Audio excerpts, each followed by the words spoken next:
Sports Radio, your direct feed for all that is sports. Let's drop the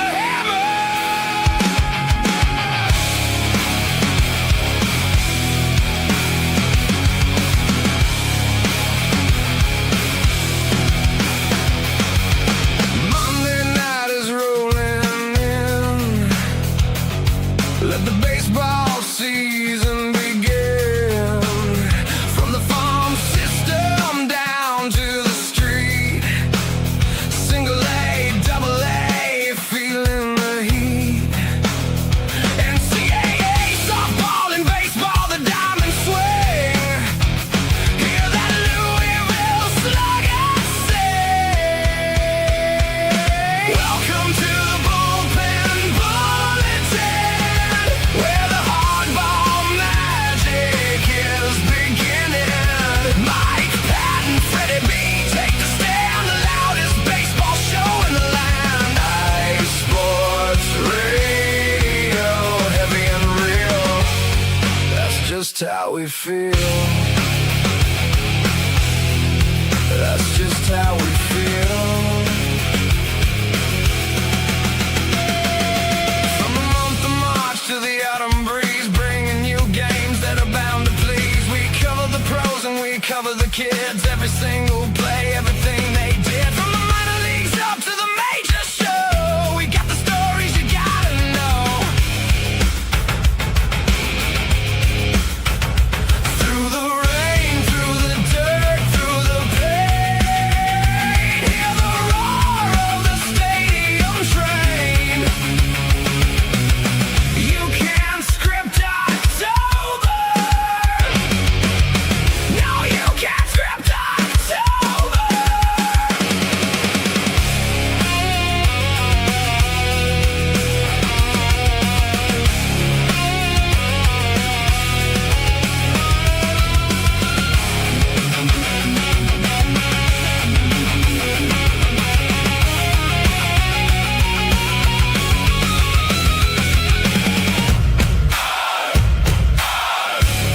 The Bullpen Bulletin. The Bullpen Bulletin.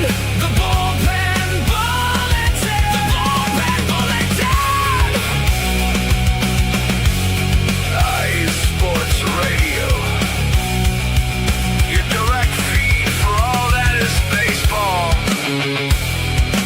Mike, Pat, Freddie B.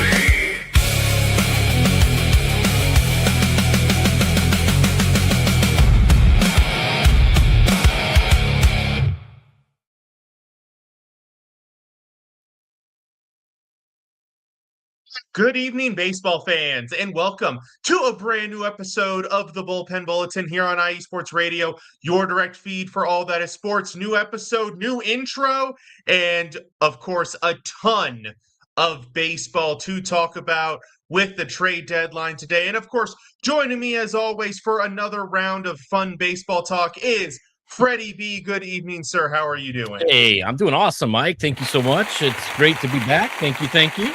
Yep, Yeah, absolutely. Solid You gotta intro get right the there, applause man. Going. Absolutely. I don't know about you, Larry, but Freddie, but the trade deadline for parts of the day today had me doing this. Yeah. I could see how you could be frustrated like that. Being a Baltimore Orioles fan, losing some key pieces or a key piece to that team. That's got to be rough. We'll talk all about that. All the winners and losers of draft, or I'm sorry, of the trade deadline. There's some teams I think made some big strides. Some teams that I was kind of shocked at some of the moves that they had made. We'll talk about all of that. I mean, plus we got the playoff series starting to heat up right now. Hey, I said it on last week's show, Mike. The Houston Astros could be in first place coming into the show on Monday. Not only are they in first place in the West, they had a 2.5 game lead at the end of the weekend. Which in the American League West is a canyon between you and the rest of the division, given how it's gone. We got some people jumping in the chat with us tonight. Larry B saying baseball time, let's roll, and also accurate statement. We'll get into a good amount of detail about why.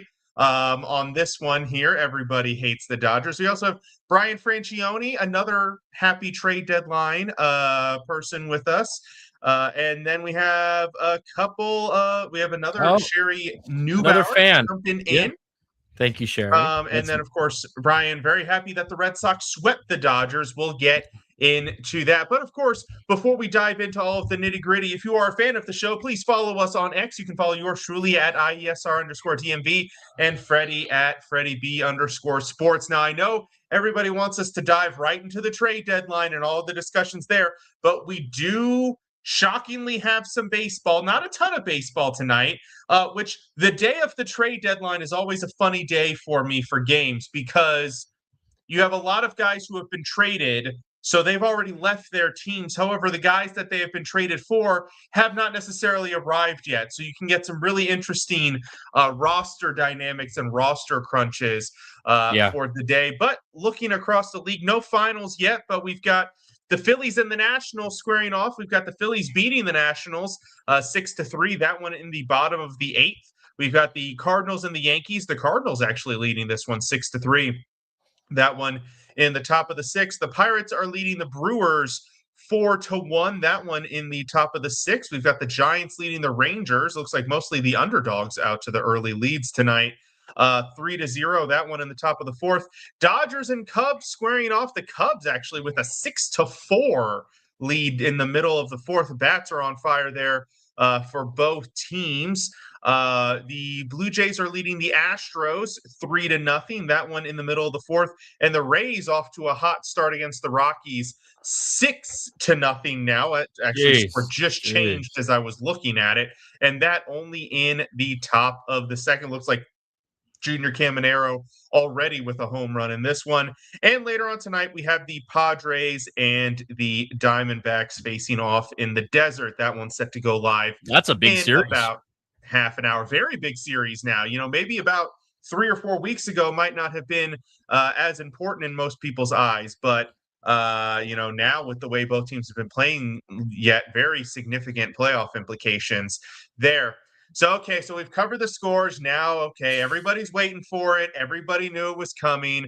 Let us review the trade deadline. It was a busy one, maybe not so much before today. There were a handful of moves kind of going around, you know, over the weekend, but not a ton. I think, you know, there were a handful of teams that were still kind of waiting to see where their position was by the end of day Sunday, and I think that solidified the news for most teams. But of course, you know, I think you got to headline it with, you know, the biggest first deal, we'll call it, which was Detroit Tigers pitcher Tyreek Skubal going to the Dodgers with the return of Zaire Hope, outfield prospect Zaire Hope, and pitching prospects River Ryan and Braden Smith.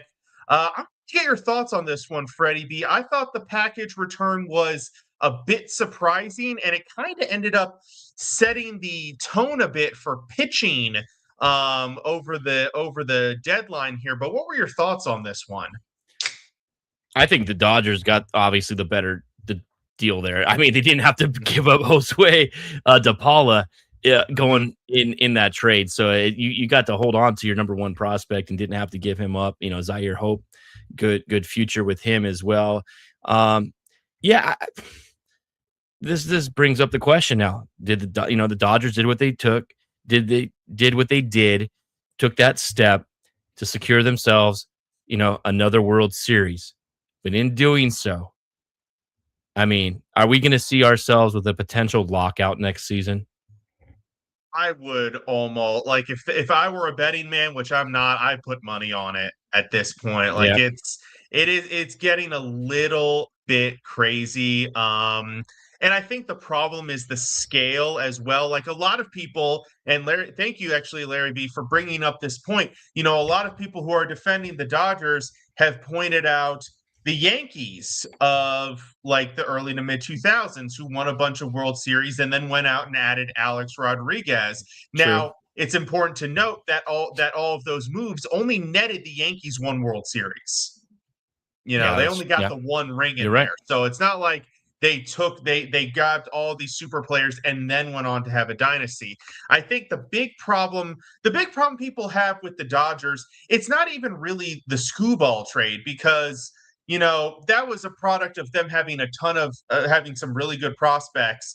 And there's lots of nuance to the prospect component, but it's like all of the stuff that's led up to this, the signing of the massive contracts, the ridiculous amount of deferred money, the inequality from the fact that they have a TV deal that pays them $330 million a year, which is more than a lot of teams' revenue total in the season. So there is that imbalance there. But I don't think I think the Skubal deal was probably the final nail in the coffin, but it was the other 28 nails in the coffin that got us here. I don't think, if they had just traded for Skubal and, you leave out some of these other components, we wouldn't be where we are. Yeah. But I mean, you talk about the pieces that the Dodgers are getting back. I mean, River Ryan, he was a San Diego Padres draft pick. Yeah, he was traded from San Diego to the Dodgers for Matt Beatty a couple of years back in 2022. Big deal there, right? He sees himself now going to Detroit. I think the Tigers are they made a couple other moves, I think, as well. Maybe that's just throwing in the towel on them on this season. That's to be determined. Still, that the AL Central could be up for grabs. They're not completely out of it yet, but obviously, you're trading away your biggest piece going away. But there were some other really big deals and some other teams I think that looked really good, especially the Chicago Cubs. I think they really hit the ball out of the ballpark with the moves that they made. I mean, bringing in obviously Kevin Gausman, that was the big one, and but Ryan Zefferson is a guy who could be a key piece going forward for the Cubs. Really good reliever coming out of the bullpen. He's pitched for the Angels. I've got to see him over the last couple of seasons. I think that's going to be maybe the unknown piece of all the trade acquisitions that they made and brought in that could be the most beneficial for them going down the road into the playoffs. Absolutely. And also, I also really like their deal today with the Mets getting Clay Holmes and Tyrone Taylor, adding some more depth to the pitching there. Yeah, no, I really liked what the Cubs did. I really liked also, oh my gosh, why am I blanking? The Padres. I really liked what the Padres did kind of late in the day today, getting, kind of later moves, which makes sense being on the West Coast, getting Robbie Ray and then also Casey Mize, two really good pitching arms. The Padres are a team that kind of snuck their way back into contention here. And so, teams that, maybe might have been considered sellers, maybe, go back to late June. It became buyers really quick. Great one with the Padres there. Absolutely. And also, kind of a sneaky good one with the Guardians. I was not expecting them to be super active, but going out and getting Joe Adele from the Angels, who I'm looking at it. I think the Angels were probably the biggest fire sale of the trade deadline. It seemed like they were making moves left and right. And I thought I'd seen the Guardians got someone else here kind of in the process. Trying to find it, but I cannot. But either way, some moves there for the Guardians. What were your thoughts? And this was a weird one to me. This was kind of a weirder trade deadline. The Toronto Blue Jays.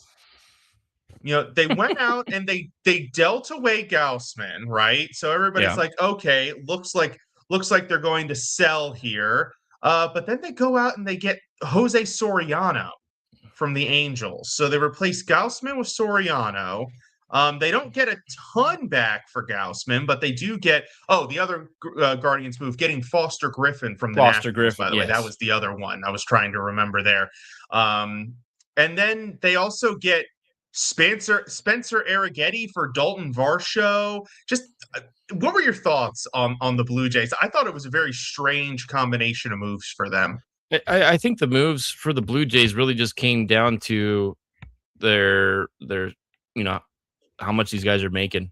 Are they going to be able to, keep Kevin Gosman and get rid of him? I mean, the pickup, they did get two pitchers. You do lose, Dalton Varsho. That's a big piece. He's been a little bit injured this year, but he was really good for the Blue Jays last season in their postseason and World Series run. He's going to the Astros, who can definitely use him to, roam whatever outfield position, if it's going to be center field or if he plays left or right. I mean, he can hit as well. So I think that's a nice move for the Astros. I just don't know. I mean, Jose Soriano, we've seen what he's capable of doing. He had a fantastic start to the season for the Angels.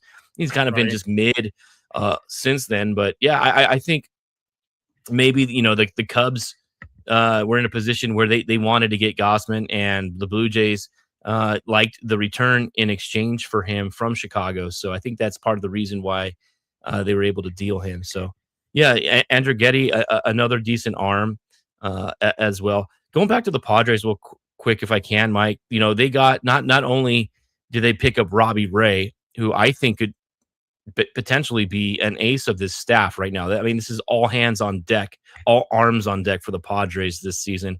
You'll be lucky to have a pitcher get into the beyond the fifth inning. Michael King really being the horse, but even this year, he's not having a great season. And then you also get Casey Mize. This is going to take a lot of pressure off of having to go, with that starter and, having to, worry about, if it's Hart or if it's Wandy Peralta or if it's Bradley Rodriguez, whoever it is, to eat those early innings. I think that's a huge move for them. And they didn't have to give up Adrian Morejon, and they held on to Mason Miller. So their bullpen, which is so great already, stays intact. They make these moves. They're starting to hit the ball. Padres are in a good position right now to make a postseason run. Absolutely. No, I agree. Yeah, keeping especially Mason Miller, who was the subject of so much of this discussion before, leading into the deadline, keeping him was big. Now let's get into we have to cover the other big deal. Unfortunately, definitely. I mean, I feel pretty confident saying it's the second biggest deal that happened on this deadline. The Baltimore Orioles trading all-star catcher Adley Rutschman to the Red Sox, a division rival, but for probably the best haul of the group, getting the Red Sox top two pitching prospects in Anthony Ianson and Kyle Witherspoon, plus a promising outfield prospect and I'm trying to get his name here. I didn't recognize. Yeah, and Andy Azokar as well. Mm-hmm. I'll let you start, Freddie, because we know how far I could go on this. But what were your thoughts on this deal? I understand, the Orioles got a pretty decent haul out of this, but I was kind of shocked. But we talked about, on the last show, we kind of gave our thoughts about maybe some of these guys who may get dealt. Adley Rutschman was one of them that we talked about now. And we even said, will he be dealt like interdivision? Like we were thinking more along the lines of if it was going to be like the Yankees. And but he's going to Boston instead here. So yeah, I was kind of shocked by that. I mean, Baltimore still isn't out of the wild card picture yet. They're only 2.5 games behind Cleveland for that final wild card spot. However, they do have 3 teams still ahead of them. But yeah, that kind of sucks. I know that's like losing, your favorite player, the star player on the team, and for why? I mean, you know more, what's going on with the Orioles and the organization. Were they in a spot to keep him beyond this year? So there have been various rumors that have floated around since the deal. One of the rumors being that they had made offers to him in the offseason and then in May for an extension, and he didn't accept either or. So the general feeling was, he had one more year of control after this year. But the general feeling, I think, among the organization appears to be, well, he's probably going to move on anyways. And I think they tried to learn from, past instances like, say, Manny Machado, who they waited until the very last year, and the return was not as great as if maybe they had traded him a little bit early. I mean, Yeah. this is a really good return. I can't fault the Orioles for taking this deal. I mean, Ianson and Witherspoon have legit MLB starting caliber abilities. Azokar is a little bit younger, so he's a little bit more of a project. But it gives the Orioles a lot of exciting pitching to look forward to over the next couple seasons. And they do have Sam Basayo locked up. So they do have one of your two catchers locked up long term. Plus, they have a couple of interesting catchers coming up the minors. Although it is weird because last year in the draft, they took arguably the best pure catching prospect in Caden Bodine. And then they turned around and traded him as part of the Shane Baj trade. So, the conventional wisdom would be, well, if you're going to deal Rushman, keep Bodine to be your catching pair of the future with Basayo. Sure. Or if you trade Bodine, you try to keep Rushman. So now you lose both, and the team lacks, currently, at least in the organization, lacks a catcher with true high upside defense. Now, there are a handful of really good bats. Could there be a platoon situation with Basayo and maybe some of these other guys coming up? Perhaps. But yeah, I mean, I can see the logic and I can see the business decision behind it. Still sucks. Adley not only was a very good player, he was also the face of like the rebuild and the face of the team that went from losing 115 games in 2018 to winning 101 in 2023. And from when he came up in May of 2022 through to July of 2024, June 21st, 2024, to be oddly specific, they were one of, if not the best team in baseball record-wise. Yeah, they were.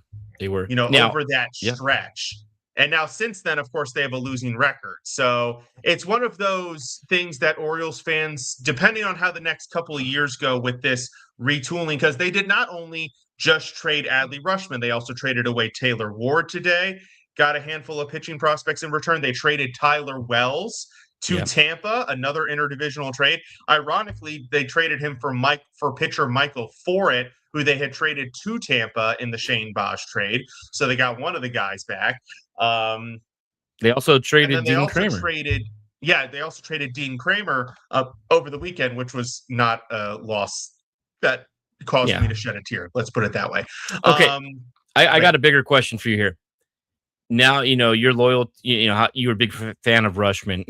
Are you more excited for him going to the Red Sox versus, the Yankees? I think the Red Sox, the Yankees were in play for him. And I think that the return package from Boston is what pulled the trigger on that deal.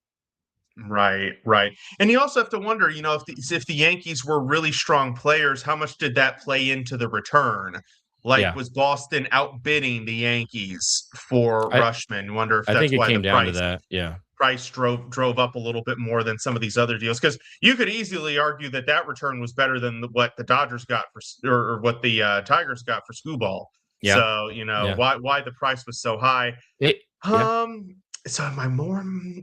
Maybe slightly, but they're not both division much. rivals. The feeling amongst Rays fans, Orioles fans, and Blue Jays fans is that Yankees and Red Sox, they're both insufferable.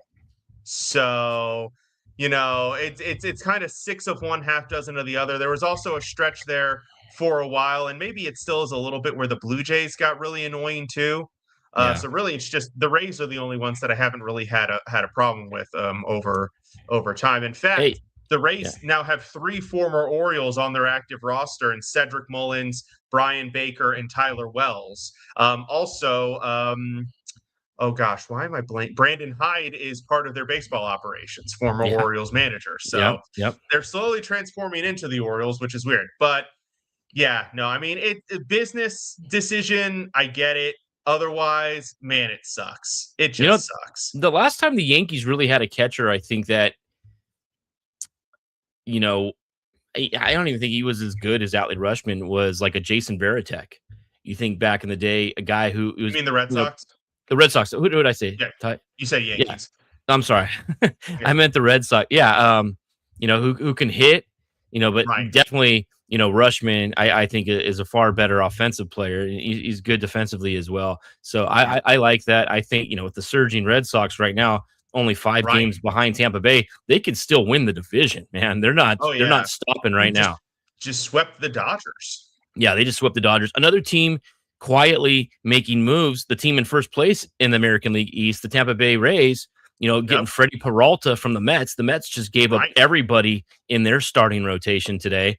And they also picked up Liam Hicks from the Marlins. So 2 solid, guys coming in for Tampa Bay. They've got to just, stay up there in the division. It's getting a lot tighter. They've been there from the beginning. I like to see them ride it out and get to this playoffs. Right. Yeah. No, absolutely, for sure. What were some of your other losers of the deadline? Who do you think just had a really off or bad weekend? Um,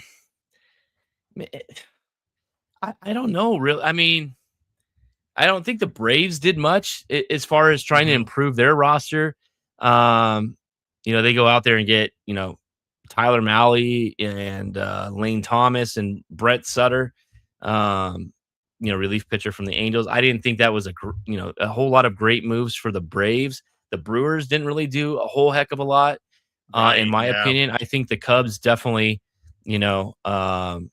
won the battle in the NL Central as far as all those teams go. Dustin May. I mean, he's gonna be a serviceable arm, definitely. And Logan, they didn't want to have to part with Logan Henderson. I don't know. I wanted to see Milwaukee do a little bit more, so that way they're right there record wise with the Dodgers. I just wanted to see them do something, but I guess they're kind of set on where they're at right now, and they're happy with it. Yeah, for sure. I thought, and I don't know if I necessarily want to call it a loser, but it's definitely going to be under the curious moves category. Luis Arias to the Phillies. Now, I like Arias. I like the way his bat fits into this Phillies lineup because they needed an on-base guy, a leadoff guy to put in front of Schwarber and Harper. Trey Turner had only like entering the evening, only had like a 295 on-base percentage. Uncharacteristic so of Trey Turner. And your leadoff. Oh, sorry. My apologies. 296 on base percentage. Not what you want in the leadoff spot there. So I get the fit for the bat, but it's the glove. I don't get that component. So the report is that Philly's plan, because they have Bryson Stott at second. The plan is to put Arias in there at second, move Stott over to third, switch Alec Baum to first because they don't have the DH spot because that's locked in with Schwarber. Put Harper Harper back in the outfield. Okay. Luis Arias spent some time in San Diego playing first base, so they can always platoon him at first as well. Yeah, they could always keep second him at base. First with Stott and then Baum, but it's the moving of the Harper to the outfield. There's a reason why he got moved to first base. It didn't really. I mean, his defense was always kind of so in the corner, anyways. But it had to do his throwing arm. He kept injuring his shoulder. Yeah, I know. So I'm curious to see how that's going to work out. Maybe, like you said, it's going to be a platoon situation where he's not in the outfield every day. But yeah, I'm curious the fit of the glove. And the other part of it is, yes, they did get Arias with the great, which is great, but does that really solve their outfield woes? No, it doesn't solve their outfield woes. No, but it does help with, Arias, leading in the National League again in batting average. He's won the title 3 out of the last 4 years. Maybe if he, depending on where he hits in the lineup, he's going to be ahead of Is he going to be ahead of Trey Turner, or is he going to hit behind him? And where does he fit in? I think he needs to hit ahead of Trey Turner, honestly. I think it's going to help Trey Turner turn his season around. He's had an off season as what we are accustomed to seeing him have. It should help his on base percentage as well. And then you gotta pitch to Harper and Schwarber, so they're solid now. I like the Arise move. I didn't think he was going to last in San Francisco, and I think the Phillies are a great spot for him. Yeah. I imagine they're gonna put Arias leadoff with Schwarber. I imagine they want to keep Schwarber second and Harper third. Yeah, I think that combos work with them. Of course, that means probably putting Turner somewhere closer to 5 or 6, which is kind of a weird spot for him in the batting order, unless they it do is. Arias leadoff and then Turner 2, and they move Schwarber 3, Harper 4 That's is the other combo. That's what I'm thinking. I'm thinking, are they playing? Are the Phillies? They are playing tonight. Obviously, well, they won. They beat the they Nationals. did. And Arise wasn't in the lineup today, so it's interesting going forward where he fits in. But yeah, I think it's a nice element for the Phillies offense. The Phillies have kind of taken a step back. They're back, 8 games again behind Atlanta after closing that gap. That's a good move for them. So we'll see how it goes. Yep. Adam Karnick jumping in the chat saying, "Go everybody but the Dodgers." Yeah. I imagine. I mean, agree, that was Adam. all. Let's be real, though. Let's be real. This was already the feeling. Everybody was already. Nobody roots for the 2-time champion, other than the fans of the 2-time champion. Nobody wants to see a three-peat, other than the fans of that team. So, yeah. Let's be real. This was already the feeling. Yeah, the American League West, other than the Angels just selling their, and getting rid of everybody, there wasn't a whole lot of moves made. Seattle did acquire Taylor Ward from Baltimore, but Texas really didn't do anything. I think they got rid of he wasn't even on Texas anymore, but Nathaniel Lowe, he was on Cincinnati. Texas didn't really do anything. I was kind of shocked by that because they're still not out of it. The Astros got Varsho. Kind of okay move there, but not like necessarily a massive momentum shifting move.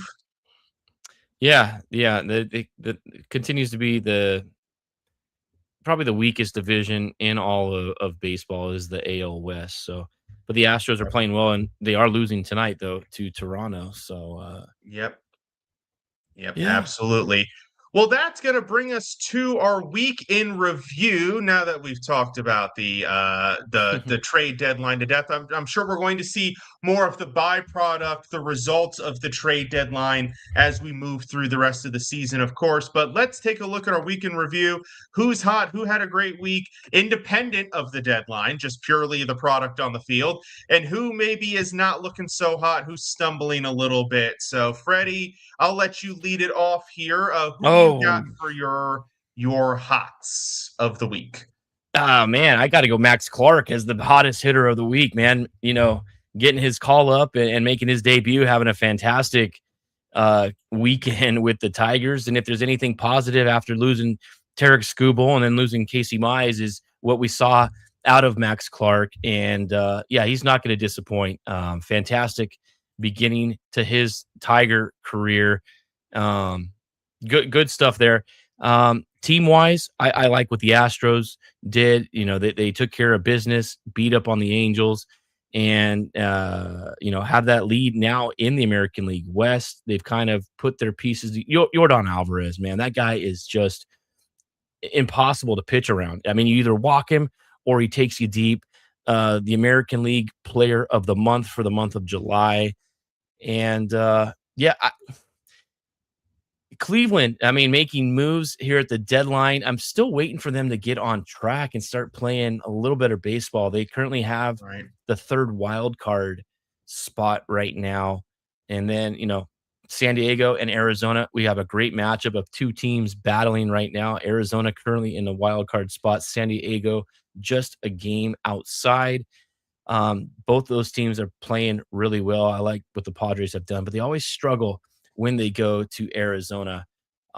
So I mean, I'm see what happens there. But this the wild card is just it's tightened up a little bit right now, and Yeah. we've got some teams in there.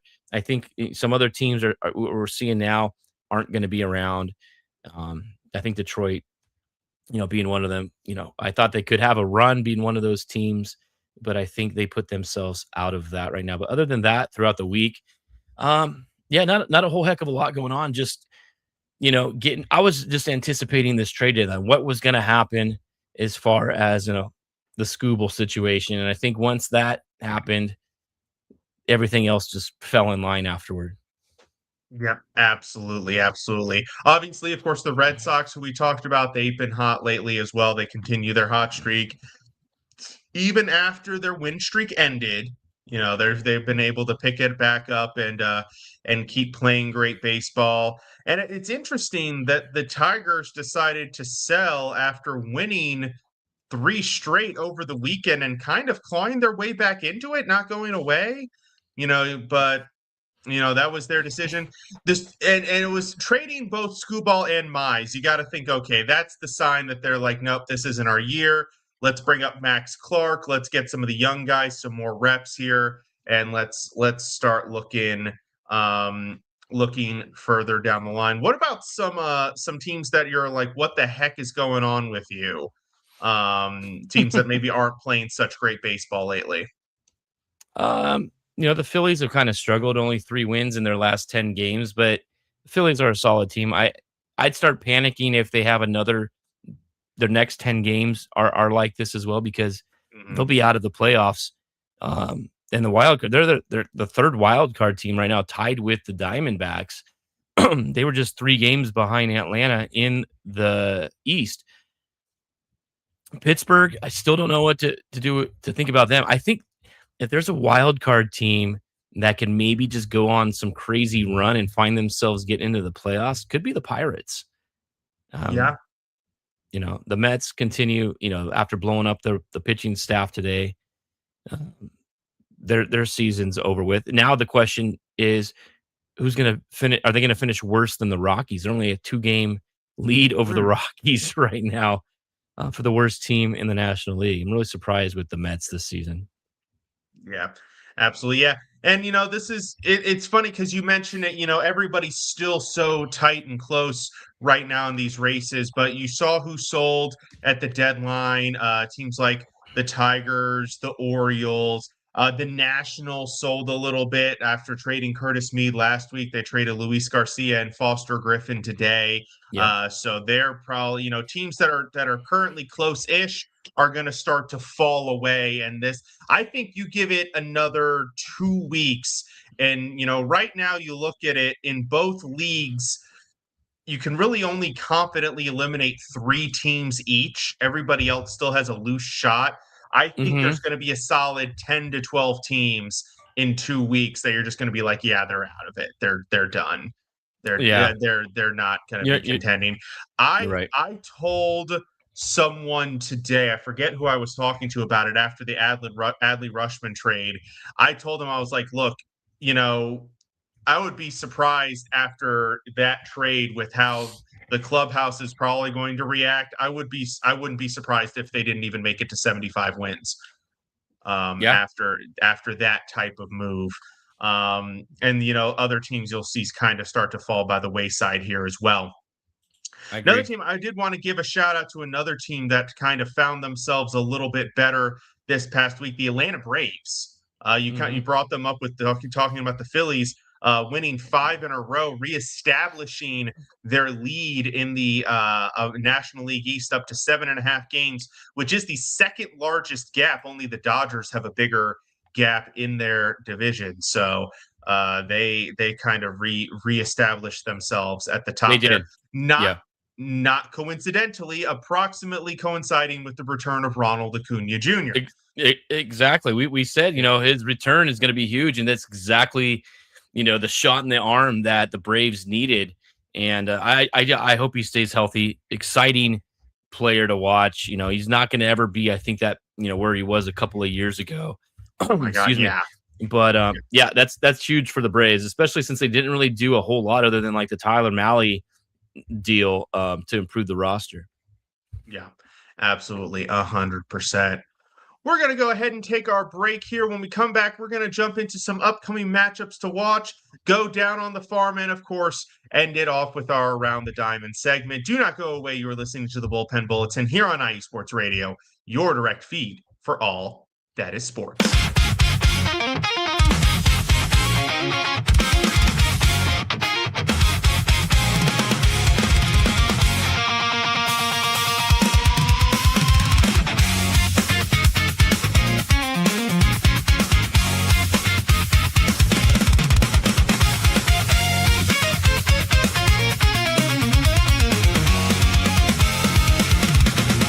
The best seat in the house where the future is made. From the stadium lights to the stadium shade. The clubhouse crews, the on-field MCs. Delicious park food and the summer breeze. Every voice in the game.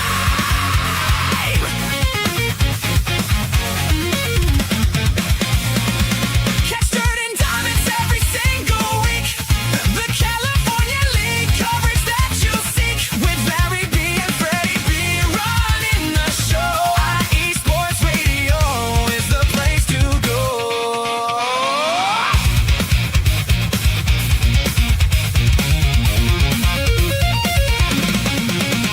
From the front office grind to the roar of the crowd, we play it loud.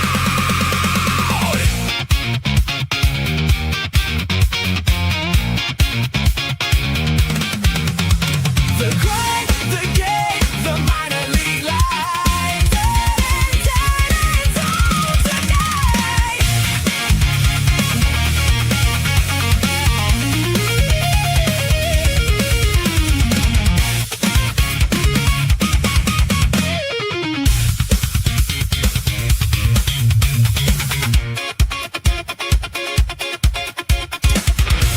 Tune in to Dirt and Diamonds every minor league season for the latest in the California League with Larry B and Freddie B on IE Sports Radio.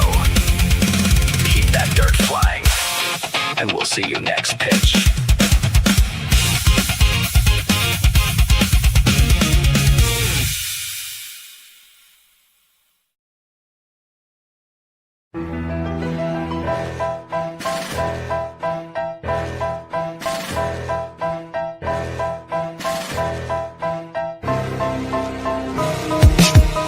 For the last 10 years, IE Sports Radio has been bringing you amazing content ranging from interviewing legendary athletes, coaches, and other authorized media personnel to building tailor-made shows dedicated to all major sports cities around the country.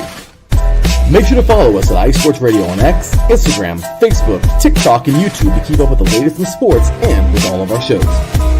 Also, make sure to check out our daily updated website at iesportsradio.com.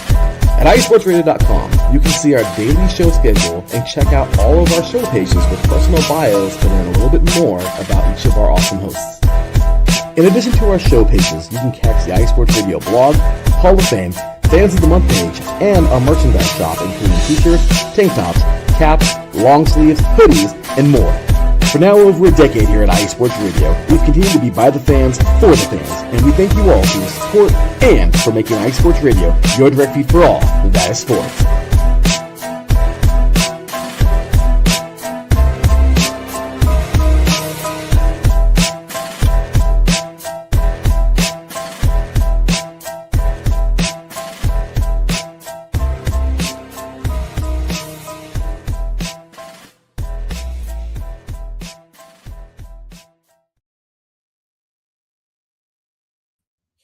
And welcome back to the Bullpen Bulletin here on IE Sports Radio, your direct feed for all that is sports. We are on to the second half of our show, which means we need a quick score update. We do have one final, as we just mentioned, the Nationals and Phillies. The Phillies finishing that one off 6-3. Looking across the league, the Yankees are making it a close one with the Cardinals now 6-5. In the bottom of the seventh. Pirates Brewers are at 4-3. Pirates still lead in that one, but again, another close one. That one in the bottom of the seventh as well. The Giants still leading the Rangers 3-0. That one in the bottom of the sixth. The Cubs leading the Dodgers. I'm sure that will make our boy Adam Karnick happy. 7-5. That one in the bottom of the 6th in Chicago. We also still have the Blue Jays still shutting out the Astros 3-0. That one in the bottom of the 6th. We've got the Rays leading the Rockies 8-1 in the bottom of the 4th, and just underway, the Padres and the Diamondbacks in the bottom of the 1st, still at 0-0. So now we're going to look ahead to our upcoming matchups to watch as we look towards the rest of the week. Obviously, not a lot of series starting tonight. Many of them will be starting tomorrow here. But Freddie B, take it away. What are your series to watch this upcoming week, and then also, of course, into the weekend? I like the White Sox. They're going to be hosting the Cleveland Guardians. Cleveland's trying to catch Chicago in the standings in the Central. I think this is a perfect opportunity for them to do it. Now, it could go the reverse. If Chicago wins the series, they can gain a game or two on Cleveland as well. I mean, Chicago still, nobody ever expected them to be here at this point, but they are here, and they're still leading in the division. Another one is Dodgers and Diamondbacks. The Diamondbacks just swept the Dodgers a couple of weeks ago. Now they go to Arizona. The Dodgers getting swept by Boston, losing again tonight to Chicago. They do have some arms that are going to be coming back. Blake Snell just made a rehab start in Single A, Ontario just last week. Tyler Glass now making a rehab start tomorrow. So they could be getting some huge arms back in that rotation now to go with the acquisition of Scooble. So that could be big for the Dodgers. But those are kind of the two series. I don't want to take any more from you. I think there's a couple more that I really like that have some intrigue, but I'll leave those up to you, Mike. Well, I appreciate that, sir. Thank you. And thank you for not taking every single one off the board for me. Looking during the week, I'm liking this Miami Atlanta. Two teams, division rivalry. Miami still desperately trying to catch the Braves, and they've won 3 in a row, so they're doing their best to try to keep that division close. Obviously, we've got one that's already going live, the Dodgers and the Cubs, and as we mentioned, the Padres and the Diamondbacks. So those are two pretty big series during the week here. Over the weekend, I think you might have intentionally left Braves and Yankees for me to IG. I did. I appreciate that. That's a huge one between two division leaders. Chris Sale, Max Fried, Friday Night Baseball. What a matchup to have there. It looks like the Braves are a little. And then Grant Holmes and Cam Schlittler on Sunday. So that's a really, really good matchup to see. And the Dodgers, the Diamondbacks, you mentioned that one. I'm looking down quick across the list. I don't think there's a ton else to really write home about. Little bit of intrigue to me, Tampa at Seattle. Seattle's one of those teams, they've been trying to find it all year. They haven't really had it, but it's in Seattle. Yes. They're competitive at home. They've got some of their best pitchers going. Yes, they did give up Luis Castillo, but they've got Gilbert, Kirby, and Hancock going in the series. That's probably about as good of a trio as you could muster there. So that's another one. I like that series. I like that series a lot too. Seattle's really got to turn it into high gear. 3 games under 500 now. This is the worst I think that they've been all season long.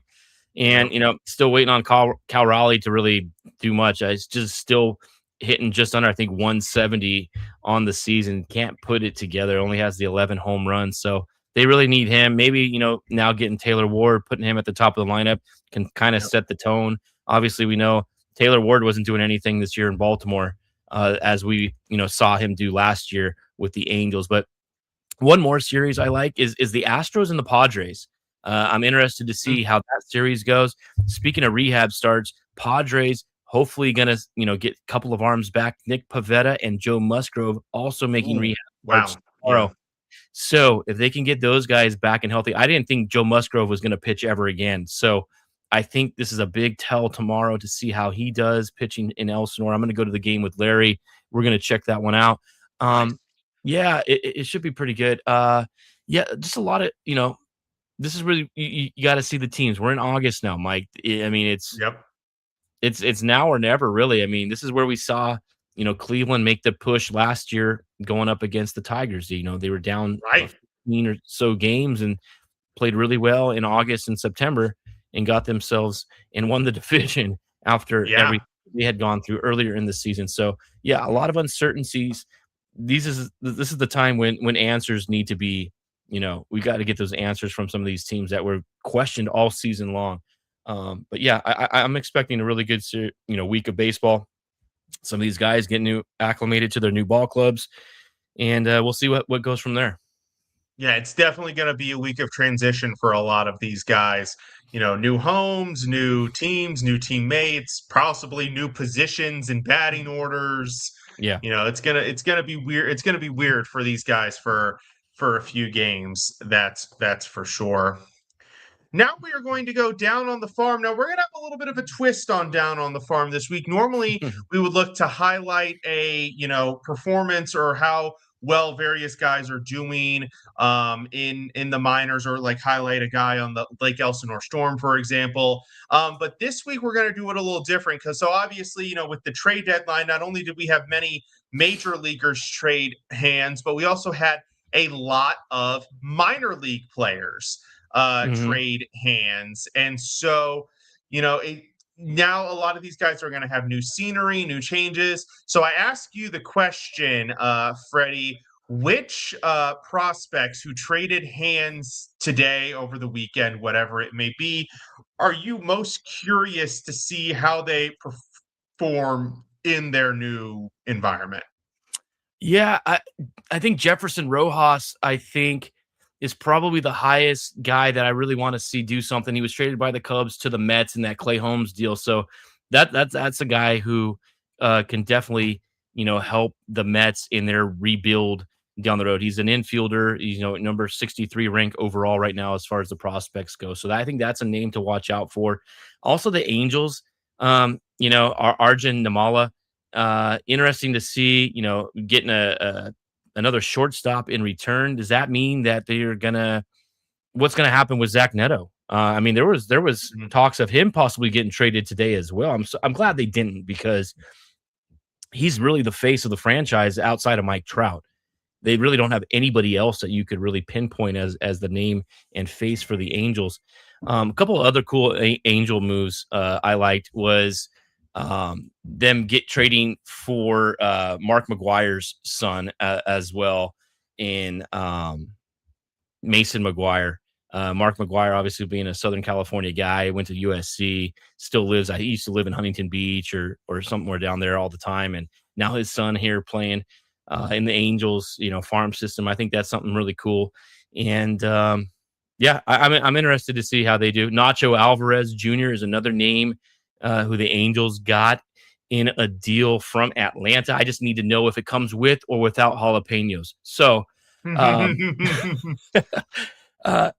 a couple of the guys. Solid joke right there. I give that. Wait, hang on. We need to. There we go. We need to get that one. I've been working on that one, man. Thank you. And obviously Zaire Hope. Yeah, want to see him succeed with the Tigers.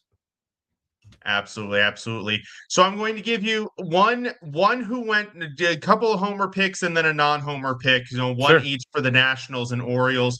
I'll start with the Nationals in the trade when they traded Luis Garcia to the Yankees. They got a handful of prospects back, but one guy I'm really interested in is Ben Grable.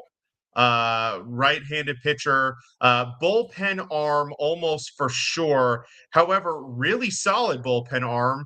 Guy, you can never have too many pen arms. So I'm always excited to see, if you can sneak one of those out of a trade at the deadline, a really good one. So I'm curious to see how he pans out. One for the Orioles, obviously they got, a bunch of guys in the in both the Taylor Ward and the Adley Rutschman trade, but it's pretty easily Ianson from the Red Sox. Pretty big potential arm there. And he's having a great year in the minors, so I'm really curious to see if he can continue that trend of development. If so, give it a couple years, and he might be in the major league rotation at the rate he's going. And then, a guy from the Skubal trade, but not Zaire Hope. I'm curious about River Ryan. Mm-hmm. You know, this is a guy who he was an older prospect because he started a little bit later. And, you know, he actually had a very brief MLB stint in 2024 Yeah. before he had some Tommy John surgery, but that stint was really good. And I know he's 27 going on 28. I know a lot of people were saying, what the heck is this almost 28-year-old doing ranked in Mm-hmm. the top 100 prospects in baseball? You know, and I get the logic there, but I mean, if he can get back to that 2024 form, the Tigers might have a guy. And also, by the way, one of the beneficial byproducts, you know, if you're going to be a cheap organization like the Tigers kind of have been lately, is if you bring up a pitcher as a rookie at 28, turning 29, you'll probably never actually have to pay him. That is true. Because by the time he reaches high arbitration and free agency, he'll be in his mid 30s. Yeah. So, but I am curious to see if he can repeat some of that performance in 2024 in the majors, because if so, the Tigers actually might have gotten a really good player out of this. Yeah, I think so. Again, his age, 27 years old, going on 28. We'll see what happens. But the Tigers, I think he'll get a call up right now up to the big team. I don't think he's starting at Very AAA or possible. not, because they just lost Yeah. two arms. So I Yeah. wouldn't be surprised to see him. And you know what? That's how you stick it to your former team, is you go out there and you perform. So Right. yeah, you want to see these guys make a huge impact. I'm kind of Cash Mayfield was a guy that I wanted to see the Padres kind of build around as well. Left-handed pitcher. He was part of that Casey Mize trade Mhm. with the Tigers. So he played here at Lake Elsinore just a couple of seasons ago. So he's already making his way to the Tigers organization now. So yeah, just a lot of stuff. I mean, other than that, there's really no prospects, I think, that are going to make an immediate impact quickly. Some of these guys could be 2-3 years out. Some guys may never even make it up to the Right. big leagues. That's Yeah. the risk you take when prospects are involved in some of these trades. Absolutely. I mean, a great example, you know, is that I can see is the Orioles when they traded Dean Kramer. You know, Mhm. they got Mhm. back a very young outfield prospect. I'm trying to get the name here, and I have no idea how to pronounce it. I'll just say Reyes is the last name, because the first name I don't have a chance. But you know, he's only 18 years old, and I mean, yeah, the sky's the limit. You know, he's in single A ball already as an 18-year-old, which is pretty darn good. But a guy like, we don't know if we're ever going to see him. What was that? That was the Dean Kramer trade you said? It's Jumnardo Reyes. Okay. Interesting. Okay. I But don't to think his he credit, for Yeah. an 18-year-old to have already logged 355 minor league at bats and an 870 OPS is pretty darn good. I'll give him that credit there. But yeah, you know, that's really again, good. a guy who we don't know if we're ever even going to see him. Exactly. You know what? Now that I'm looking at, the trade that that the Orioles made with the Yankees, I think that happened before the Rushman trade. So I wonder if they tried to work him into that same deal, Mhm. and the Yankees weren't budging on any other top guys, because why didn't you just package it all together? Other than, this, the return wasn't enough, or if they already had something set up better with the Red Sox. So I want to know, you'll probably get a better perspective, being an Orioles fan, and Yeah. hearing from Baltimore media um, in the days to come as to how Indeed. that happened and why it happened. Right. Yeah. It's always curious to see how those deals go down. Yep. Well, we have made it to the end of our show here, which means, of course, it is time for our Around the Diamond segment, where we talk about whatever is on our minds in the baseball world. Freddie, I'll let you start, because I've got a little bit of a rant to do, but I'll let you go ahead and kick us off here. Yeah, this is one of the unwritten rules of baseball. You don't bunt to break up a perfect game, and we saw that in the Guardians and Mhm. Diamondbacks game yesterday. Gavin Williams, had a perfect game in the sixth inning, I think it was, and Arizona's Tim Tawa, attempted to bunt to get on base to break up the perfect game. It was terrible weather conditions too, but that brings up the question. I mean, is that It was only the 6th inning. I understand. We've seen it. In fact, it was a Padres game. I think it was Ben Davis he was a catcher for the Padres. He bunted for a hit. I think it was against Kurt Schilling in a game. Jeez, I'm dating myself. Early 2000s, and I remember what you're referencing. That was one of the biggest times I've ever seen something like that. That's just like one of those unruled. Now, what's your interpretation of that? Now, I understand trying to get into the game, you're down in the game. And then there was another bunt situation just a couple of nights, I think, or the night before, with Jeff McNeil and the A's bunting in the 9th inning down 3 runs. And it was Kenley Jansen getting all pissed off about that. Right. And benches clearing. What's your take bunting late in the game in crucial situations like that? Well, I think that the Jansen situation, I don't mind as much. It's a close game. You're trying to win it. You're trying to get base runners on. And it's got the element of surprise, and not a lot of people are thinking bunt there. So I think that's pretty fair. The bunt to break up the no-hitter and or perfect game, that's a little, what do you call it? Bush League, I think. And I've seen very stupid ways where no hitters and perfect games have been broken up. My, of course, big one is Max Scherzer's near perfect game that was broken up by, and I'm forgetting it. I want to say his last name was Tabata of the Pirates. Yes.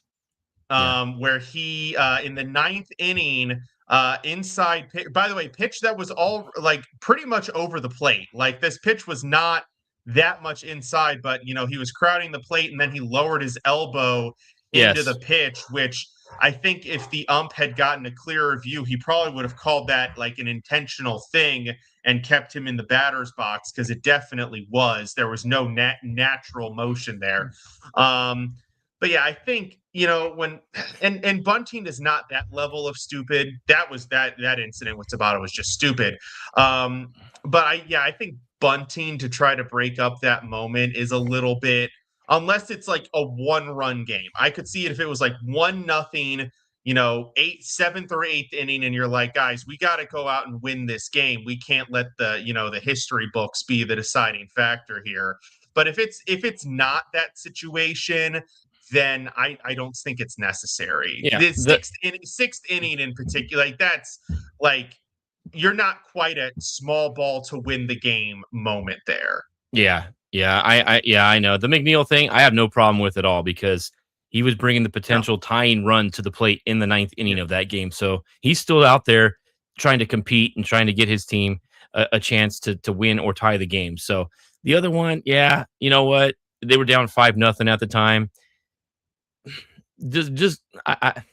It wasn't. You might, but you're very unlikely. You're just going to small ball your way back from that gap. Yeah, I didn't, and the weather was so bad at the time. The game was going to be called, so I don't know if that was the right situation for that. One more thing, if I can, Mike. I know I can't wait to hear your take. But did you see the Rangers Astros game? I think it was yesterday, and it was Skip Schumacher arguing with the umpire, but then it was the bottom of the 7th, God Bless America performance. So in the middle of their argument, they had to stop, and they stood side by side, put their hats on their chest. It was pretty funny that you could go from a heated argument to just like. That sounds incredible. Yeah. Look at the video. It's pretty funny. Absolutely. Okay, hang on. Gotta loosen up for this one here. Oh boy, man. I haven't done I think the last time I did like a serious like DMV sports related rant was back when I did Let's Whine About DMV Sports, the show. I think that's probably about how far back it's been. Okay. So all right. So as we discussed earlier, I get the business side of the Orioles dealing Adley Rutschman. And then also subsequently, I'm going to lump the Tyler Wells deal in there as well, because that makes the deadline even more inexcusable, because that was a relief pitcher with 2.5 years of control left. I don't know why. So let's flash back 3 days ago and change. Orioles GM Mike Elias comes on, and of course, people have been bugging Elias for weeks now. What are you going to do at the deadline? Are you buying? Are you selling? What are you going to do? And Elias gives what has become almost a running pun in Baltimore, a very canned PC answer. Oh, well, we're looking at all options, and we don't want to put ourselves in one bucket. It's like if you worked at a corporate company, it's probably a bunch of corporate jargon, basically, is what he's feeding you, right? A bunch of corporate crap. Well, so we get to the deadline. They trade Dean Kramer on Saturday. I think it was fine, cool. Goodbye, Dean. Didn't that one, like I said, didn't shed a tear. Traded Taylor Ward earlier in the day. Get it? He's a free agent next year. Get some pitching back. Didn't really love the guy. Didn't love what he was contributing to the team. Anyways, then of course the Rutschman deal breaks, and that is the deal. It's been talked about for weeks. And like you can say what you want about Adley as a player. I know there was the recent injuries, and yes, he made the All-Star, but 2025 wasn't so great, et cetera, yada yada. People don't understand. Back in 2019, the fan base had lost all hope in the team. Was this wonderful run? Because you have to understand, a lot of current Orioles fans grew up, you look at the age group, my age group, let's call it the low to the mid 30s, maybe even into the upper 30s group. They grew up on a team that was leaving the Cal Ripken era, that struggled, that went 14 consecutive seasons without winning more than 73 games. It was we weren't, why were we even baseball fans, right? That's what a lot of us were wondering. Then 2012 hit, and there was a little bit of hope. And then the team had that uptick to 2014, win the American League, make the AL Championship Series, and then 2015, slight dip, 2016, promising, get knocked out, and then the collapse to 2017. So, we went through 14 years of crap for like 5 good years, and then a drop off a cliff. Yeah. Woo, great. Win one playoff series. Excellent. Against the Detroit Tigers. Sweet. So the bottom falls out. Now we're like, okay, well, what happens now? Where do we go from here? How do you rebuild this thing? Because they really bottomed out. 147 and 115. That is bottoming the F out for a baseball team. Yeah. So they come in next year, and what do? They draft Adley Rutschman with the first overall pick. This man is now the face of the rebuild. He is the guy. When this team turns it around, it is going to be because of him. And lo and behold, it played out exactly as it should have. Rutschman, they make it through COVID. They keep bottoming out a little bit 2021. That gets them Jackson Holiday eventually. But 2022, boom, Rutschman comes up. All of a sudden, the team, it flips a switch. Everything starts working. The team is good. 2023, win 101 games, win the American League, get swept by the Rangers. Okay, kind of rough. Start off 2024. You trade for Corbin Burns. Holy cow, a good move by the organization? What? You're 49 and 26. And then something happens somewhere in there. Things start not clicking as well. The team kind of struggles a little bit the rest of the season. Still makes the playoffs, gets swept again.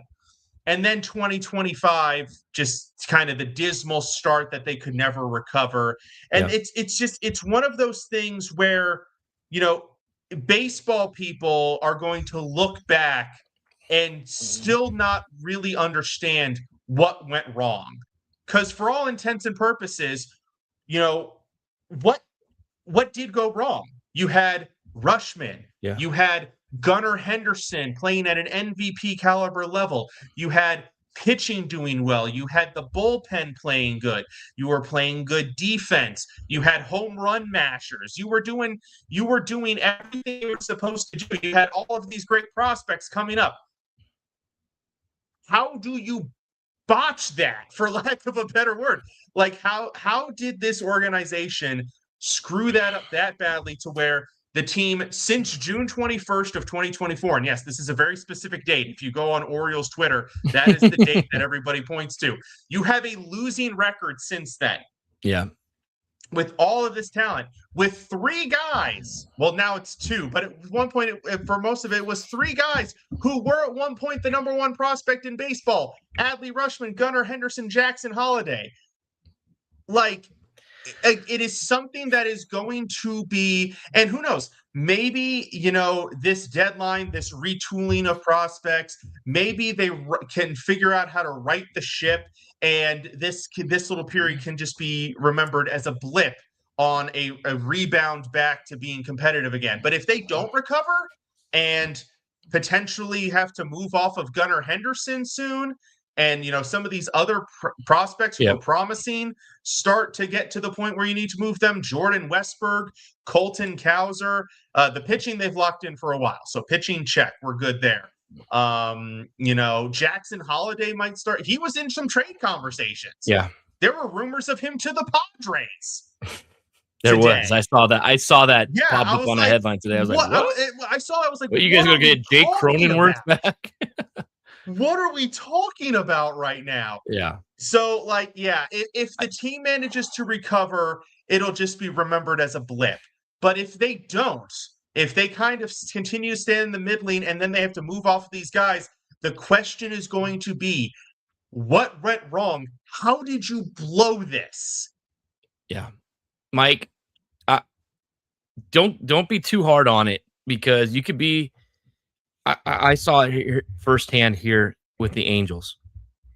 They had an opportunity to trade Mike Trout about 4 or 5 years ago and failed to do so.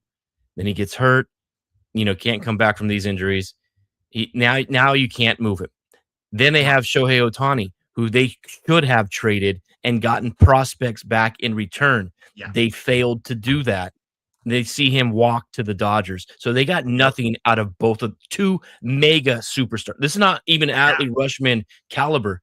At least for the Orioles, they did get some good stuff in return. It sucks how it had to happen and that it did happen, but be thankful that they didn't let it come to the point where he tested free agency. The negotiations were already, not going too well. They did get something in return. So, to your point, you know what?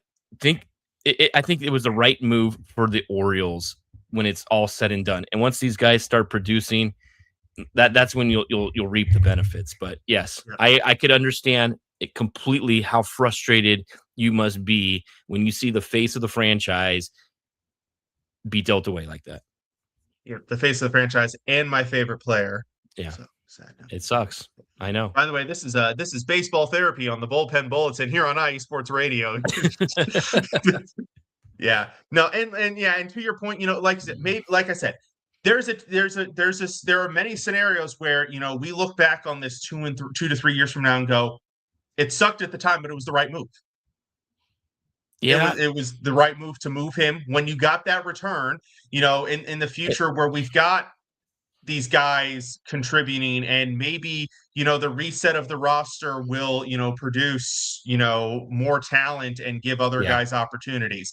It's very possible. And of course, obviously, as a fan, I hope the team gets the best possible outcome.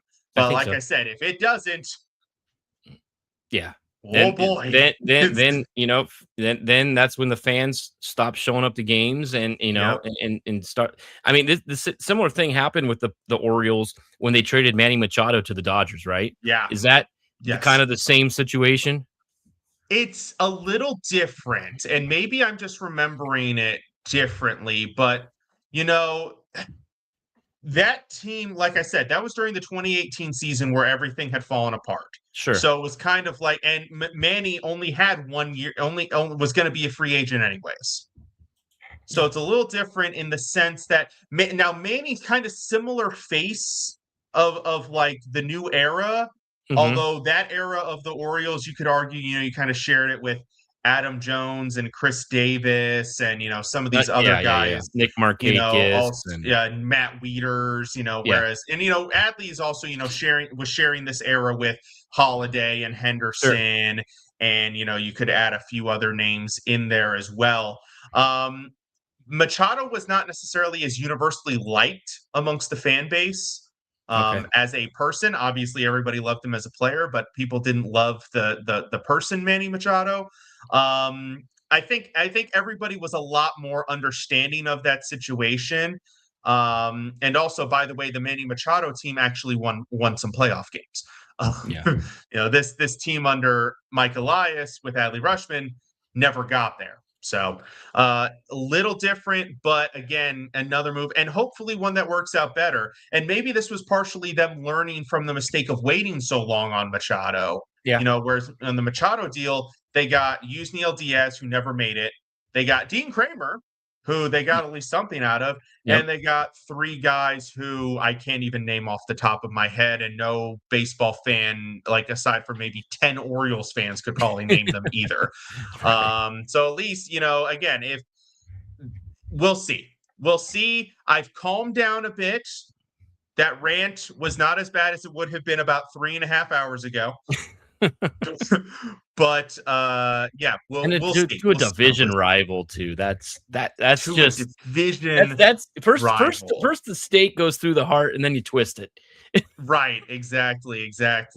Which, by the way, the Red Sox, I do believe, will be back in Baltimore later on this season. I'm checking the schedule right now. In September 3rd, a 4-game home series against the Red Sox. Assuming he's healthy by then, we'll get to see Adley 4 more times. That's great. Hopefully he gets the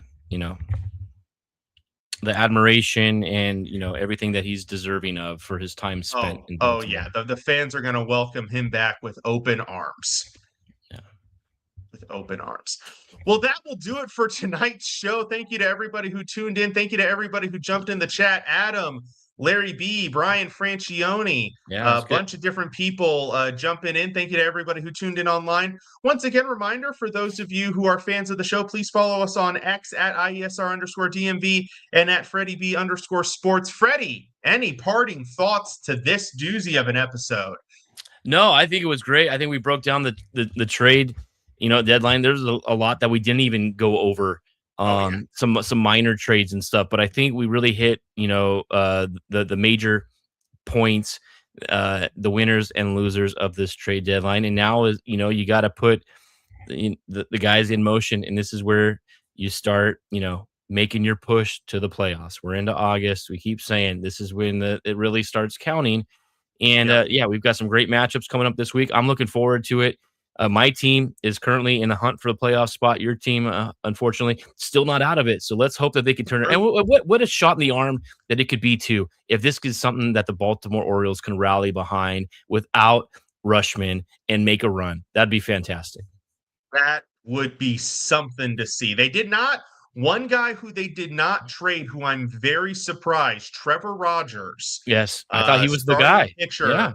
I was surprised that he didn't go. The theory is that they didn't get a good enough offer. They'd rather wait till the offseason, give him a qualifying offer, and then get the comp pick when he walks, or keep him for one more year. But, one thing that might, give the team a little bit of hope is that their starting rotation, for the most part, stays intact.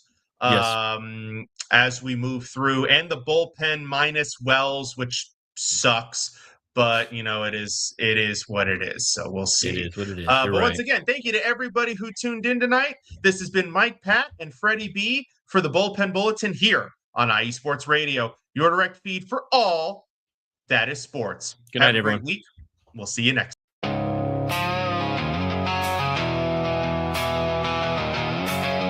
IE Sports Radio,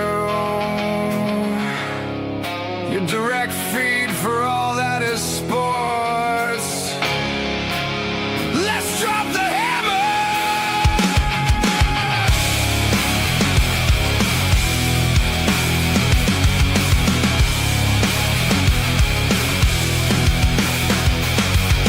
Monday night is rolling in.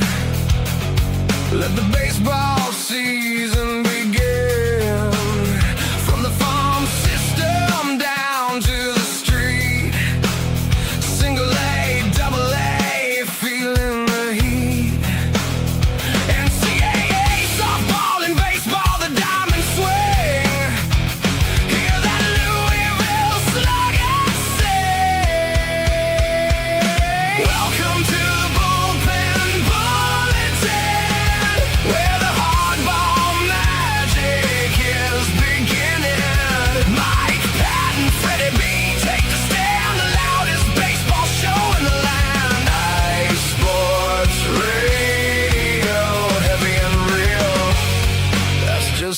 we feel.